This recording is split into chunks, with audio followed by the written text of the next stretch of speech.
পরবর্তী গল্প পেতে আমার চ্যানেলটা সাবস্ক্রাইব করবেন। ধন্যবাদ। তুর্য সেই দিনের পর থেকে যেন অদ্ভুত চুপচাপ হয়ে গেছে। বাড়িতে আসে, সবার সাথে স্বাভাবিক কথাবার্তা বলেছে, কিন্তু নৌমির সাথে এলে গম্ভীর হয়ে যায়। দূর থেকে দেখে কিন্তু কাছে আসে না। নৌমির বিষয়টা খেয়াল করে, মনে মনে ভাবে এই কি তবে তার কৌশল নাকি সত্যি অনুতপ্ত। সকালে নাস্তার টেবিলে সবাই একসাথে বসেছে। তুলি নিজ হাতে নৌমির প্লেটের ডিম ভাজি তুলে দিলেন।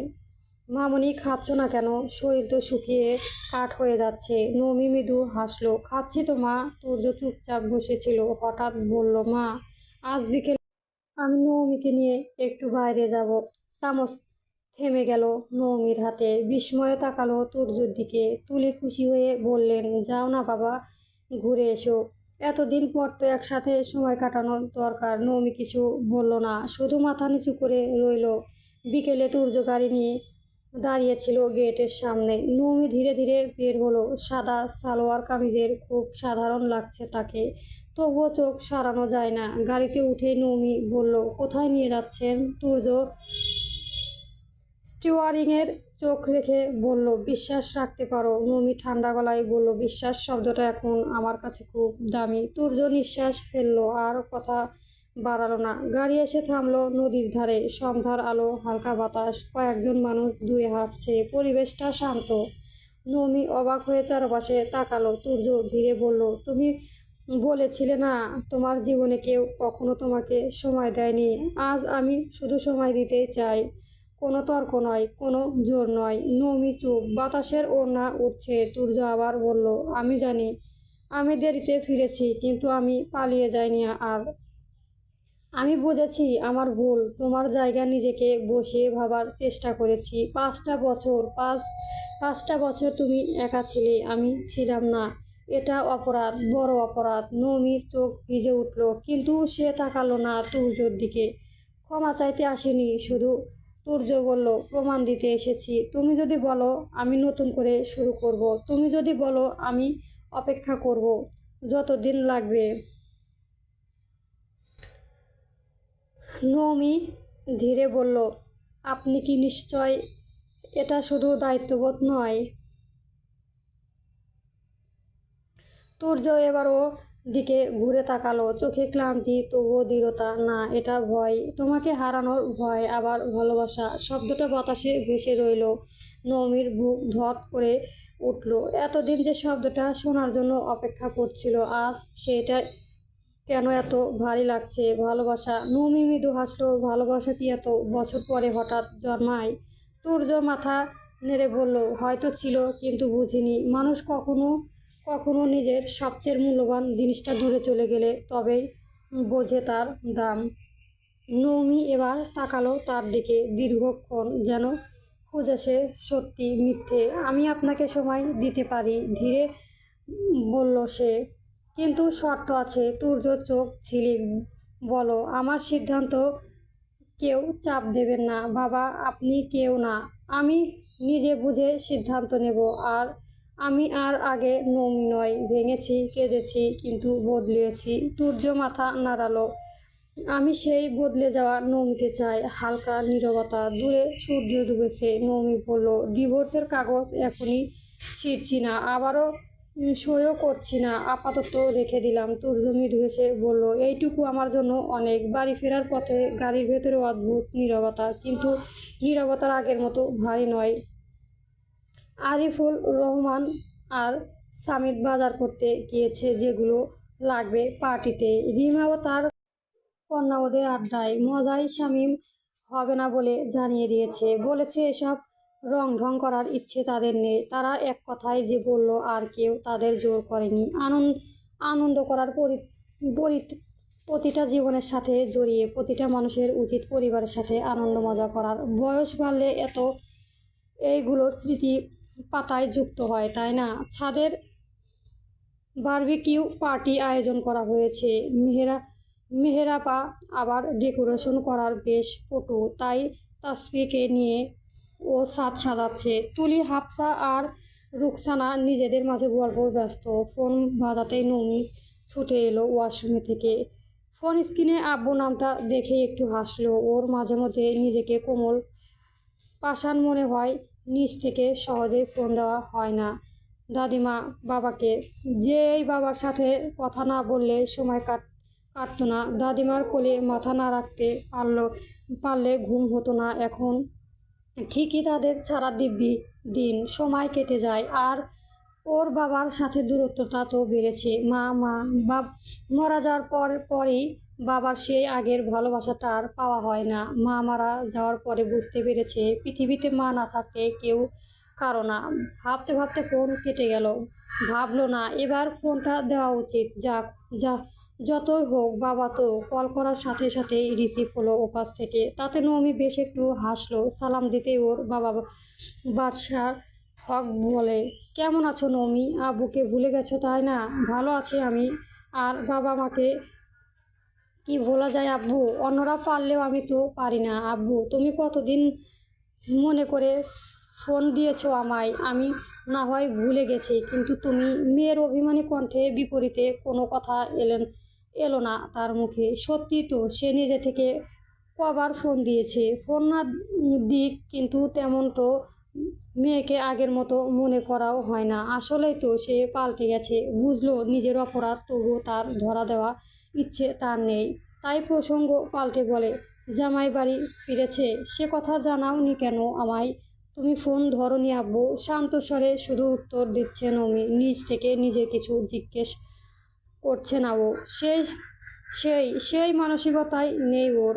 বাদশা হক নমির ভুল ধরাতে গিয়ে নিজেই ভুল হয়ে বের হলো। থমথম খেয়ে কোনো মতে বলল, আচ্ছা তাহলে বেড়াতে এসো জামাইকে নিয়ে। ভালো থেকো। নমির প্রতি উত্তর করলো না বাদশা হক।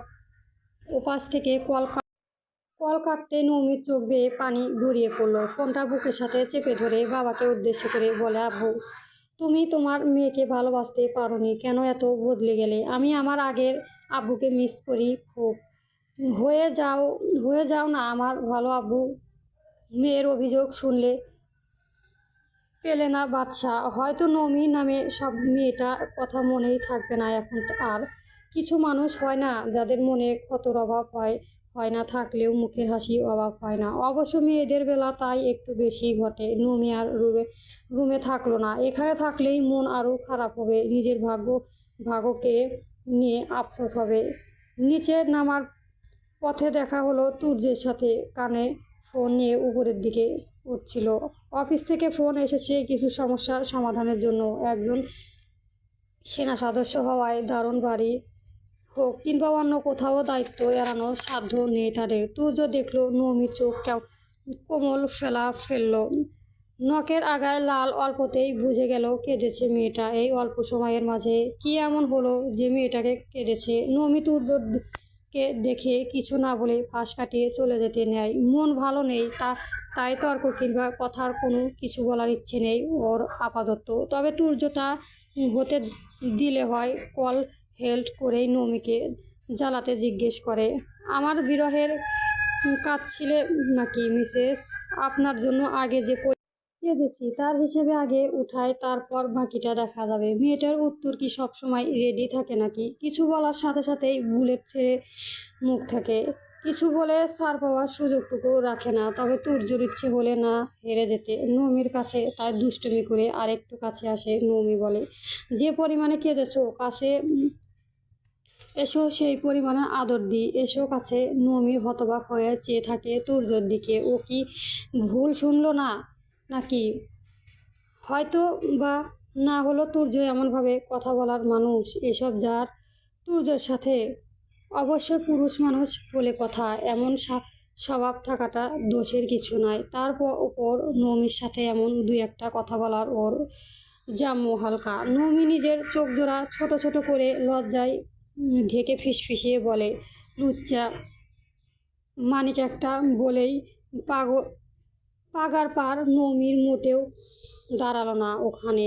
দাঁড়ালে নিশ্চয় দুই একটা ধমক জুতো কপালে।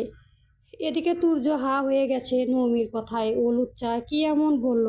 আর আরে মানিককে কিভাবে জানে এই নমি পুরুষের কথা? গুগলে সার্চ দিবে জানতে কে এই লুচ্চা মানিক, নাকি চ্যাট জিপিটি? বইয়ের থেকে এমন বাজে একটা ট্র্যাক পেয়ে তুর্য অস্থির হয়ে উঠল, ভুলে গেল কেউ অপেক্ষা করছে ফোনের ওপাশে ওর জন্য। হাঁক ছেড়ে ডাকতে নেয় নৌমিকে। এই এই কে লুই? তুর্য পাগল হয়েছ তুমি? এতক্ষণই চিৎকার দিয়ে নিজের ইজ্জত খেয়াতে যাচ্ছিলে। কে তুমি? ভুলে গেছো নিজের তো মা দাদি আছে। তুর্য কেমন পাগল পাগল লাগছে। রাগ নিয়ে পড়ে নৌমির উপর। এই মেয়েটার সব নষ্টের গোড়া।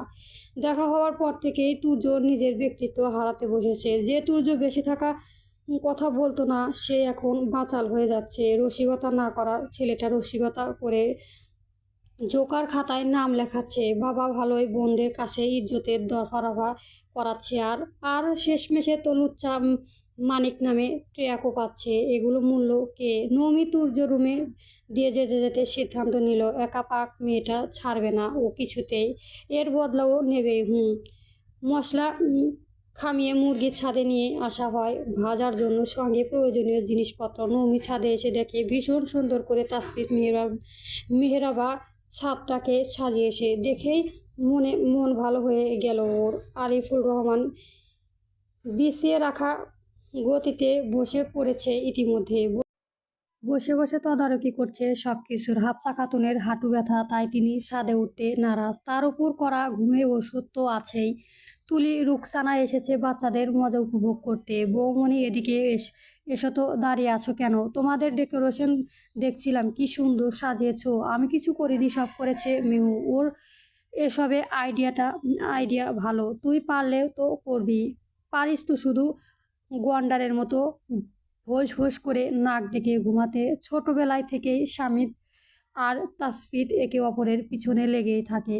আবার গলায় গলায় ভাবও প্রচুর ওদের। স্বামীদের ব্যঙ্গোত্তক কথার পিঠে তাসফির চেঁচিয়ে ওঠে, শামীম ভাই, একদম মিথ্যে বলো না, বলে দিলাম। আমি নাক ডাকি না। চোর কখনো বলে আমি চুরি করেছি? শামীম ভাই। শামীম তাসফিরের কাণ্ডে মেহবাবা আর নমি পরে না একে অপরের গায়ে ঢলে পড়তে হাসতে হাসতে। বাকিরাও হাসলে বাচ্চাদের কাণ্ডে।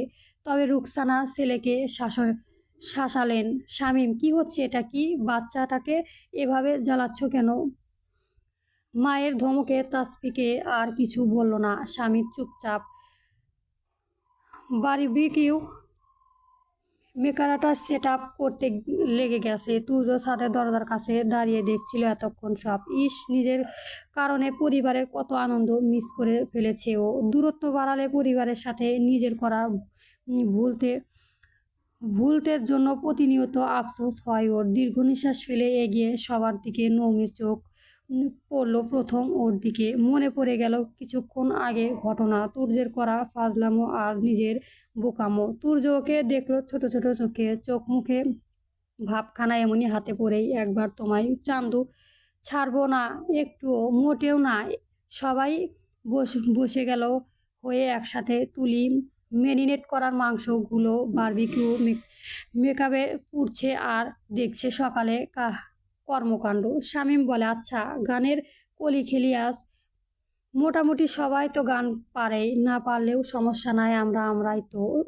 কেউ দ্বিমত পোষণ করলো না। শুরুতে গান গাওয়ার স্টার্ট এলো আরিফুল রহমানের। তিনি বেশ উৎসাহিত এসব নিয়ে। গান বাজনা বেশ আগ্রহ ছিল যৌবনকালে। এরপর চাকরি বাকরিতে ব্যস্ত জীবন করাতে আর সময় হয়ে উঠল না এসবে। আর এবার সময় এলো বাচ্চাদের কারণে, তাই তিনি বেজায় খুশি। গলা খ্যাকাচি দিয়ে গাইলেন কয়েক লাইন। তুমি এসেছিলে পরশু, কাল কেন আসনি তুমি? কি আমায় বন্ধু কাল ভালোবাসিনি এতটুকু বলে থামলেন। বয়স বাড়াতে সুর টেনে উঠাতে কষ্ট হয় ওনার। হাতাহাতি আর হইচয়ে পুরো ছাদ আনন্দে ভরে উঠেছে।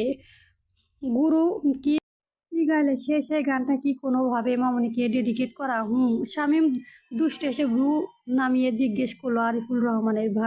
ভাগ্নের দুষ্টুমিতে হাসলেন আরিফুল রহমান। চাইলে স্ত্রীর মুখে প্রাণে যিনি, আর চোখে স্বামীর এক পলক দেখে নিজে কাজে মন দিয়েছে। ভাবখানা এমন যেন তিনি কিছুই শোনেনি। স্বামীর দিকে চোখ রেখেই বলে, কোনোভাবে ট্রাবে না তাকে মন করে গান গাওয়া। তাকে ছাড়া আর কাউকে নিয়ে ভাবার ইচ্ছে কিংবা সময় কোনোটাই নেই। ভাগ্নে তাসফি মেহরবা আর শামীম পরে না হাত গোল করে পুরো ছাদ মাথায় তুলেছে। তুলি শামীমকে চোখ রাঙালেন, শাসালেন এভাবে বাচ্চাদের সামনে তাকে লজ্জায় ফেলাতে। নমি মুগ্ধ চোখে দেখে নিজের শ্বশুর শাশুড়িকে 5 বছরে যতটুকু তাদের দেখেছে, এতে ওর চোখে সেরা কাপল হলো এরা। দুজন দুজনের প্রতি শ্রদ্ধাশীল, বিশ্বাস ভালোবাসায় পরিপূর্ণ। তুর্য নিজের বইয়ের দিকে তাকিয়ে দেখে সে তার বাবার মাকে দেখতে ব্যস্ত, এতে অসহায় বোধ করেও।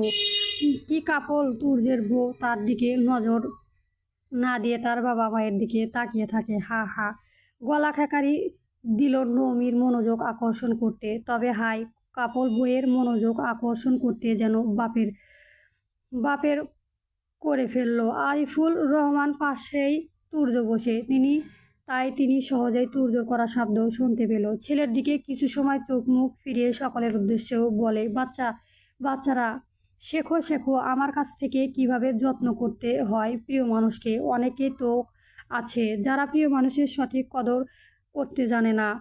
মীরা ছাদে বাতাসে ধোয়া মেশা মুরগির গন্ধ আর হাসির শব্দ মিলেমিশে একটু অদ্ভুত উষ্ণতা তৈরি করেছে। তুমি এসেছিলে পরশু।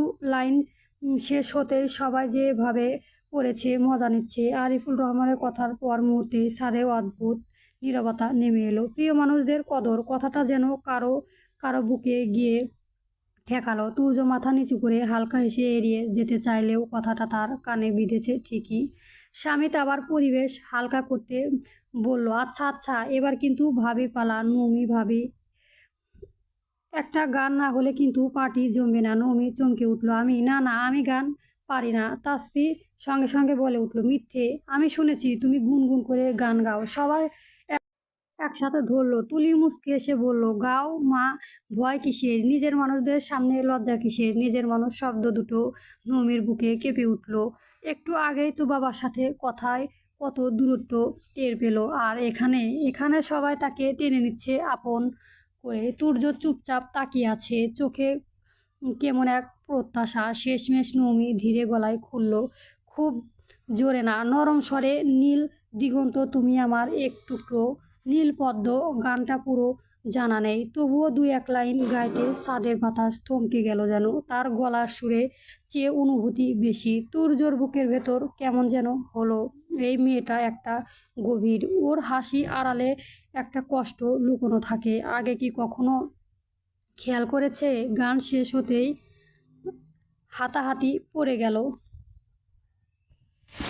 সামিত নাটকীয় ভঙ্গিতে বলে উঠল, ভাইয়া সাবধান, ভাবি কিন্তু লুকোনোর ট্যালেন্ট। তুর্য হেসে বলল, ট্যালেন্ট তো আগেই জানতাম। নমি চোখ বড় বড় করে তাকালো, কবে জানলে? এমন ভাব। তুর্য কেবল ভ্রু কুঁচকে রহস্যময় হাসি দিল, বারবিকিউ তৈরি হতে সময় লাগছে। এই ফাঁকে তাসফিত প্রস্তাব দিল, চলুন সবাই একটা করে মনের ইচ্ছে বলি। 5 বছরের মধ্যে কে কোথায় দেখেছে, দেখতে চায় নিজেকে। স্বামীত বলল, আমি বিদেশে গিয়ে পড়ব, বড় ইঞ্জিনিয়ার হব। মেহবা বলল, আমি নিজের একটা বুটিক খুলব।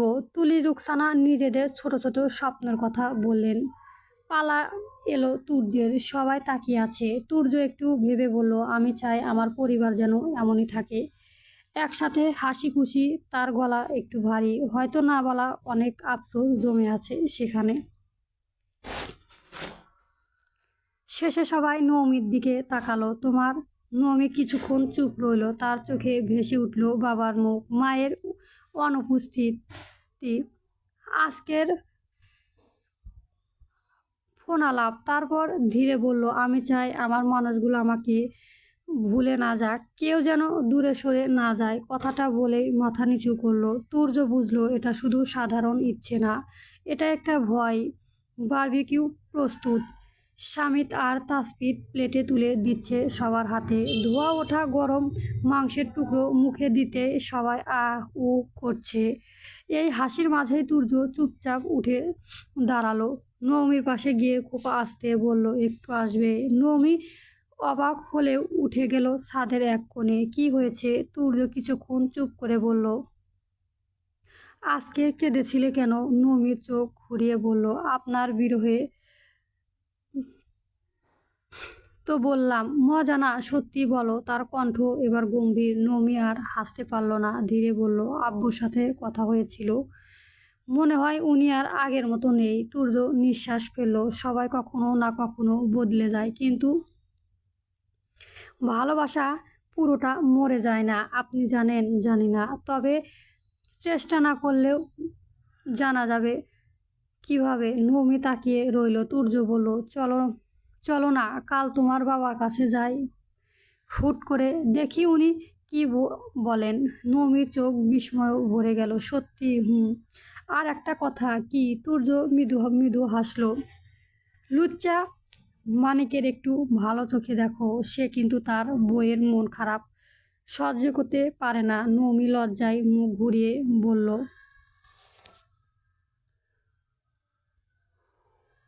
গল্প প্রিয় নীলপদ্ম, পর্ব 9 থেকে 11, লেখিকা মুশরাফ মীরা। চলবে।